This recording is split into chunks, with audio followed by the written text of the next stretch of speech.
আজ আমি রান্না করবো বোয়ালি মাছের চচ্চড়ি। তার জন্য আগে মাছগুলোকে কেটে ধুয়ে লবণ হলুদ মাখিয়ে রেখেছি, আর কিছু সবজি নিয়েছি, আর পেঁয়াজ রসুনও কেটে রেখে দিয়েছি। এরপরে কড়াইতে তেল গরম করব। তেল গরম করে মাছগুলোকে এক এক করে দেবো। তেলটা ভালো করে গরম করে নেবো যাতে মাছগুলো লেগে না যায়। আর মাছগুলো খুব একটা কড়া করেও ভাজবো না, যাতে বেশি কড়া করে ভেজে দিলে কী হবে বলুন তো, ওটার মধ্যে লবণ আর ঝালটা ঢুকবে না। সেই জন্য হালকা করে করবো, ভাজবো। তারপরে এক এক করে ওগুলোকে উল্টাবো, উল্টিয়ে তারপরে মাছগুলোকে এরকম করে ভেজে সবগুলোকে উঠিয়ে নেবো।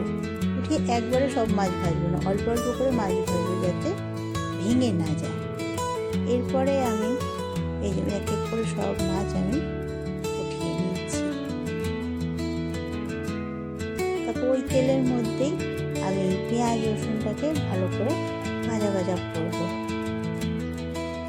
এই রান্নাটা করতে খুব তেলের দরকার পড়ে না, আর কোনো মশলাও এর মধ্যে অত লাগে না। এর মধ্যে দেবো আমি লবণ, হলুদ আর লঙ্কার গুঁড়ো। লবণটা নিজের স্বাদ মতো, আর হলুদ 1 চামচ আর লঙ্কার গুঁড়ো 1 চামচ দিলেই হয়ে যাবে। খুব বেশি ঝাল তো লাগে না, খায় না আজকাল কেউ।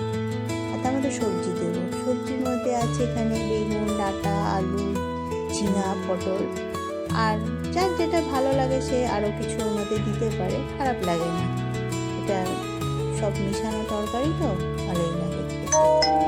তো এইরকম করে আমি আস্তে আস্তে করে ওটাকে কষিয়ে নেব।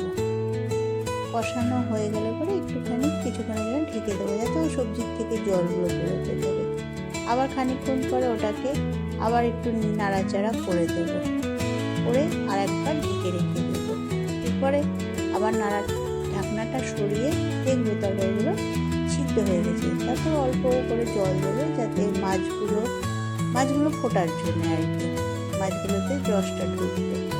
তারপর একটুখানি ফুটতে শুরু করে, তরকারিটা একটু ফুটতে শুরু করলে ওর মধ্যে এবার মাছগুলোকে দিয়ে দেবো। এক এক করে সব অল্প অল্প করে সব মাছগুলোকে দিয়ে দেবো।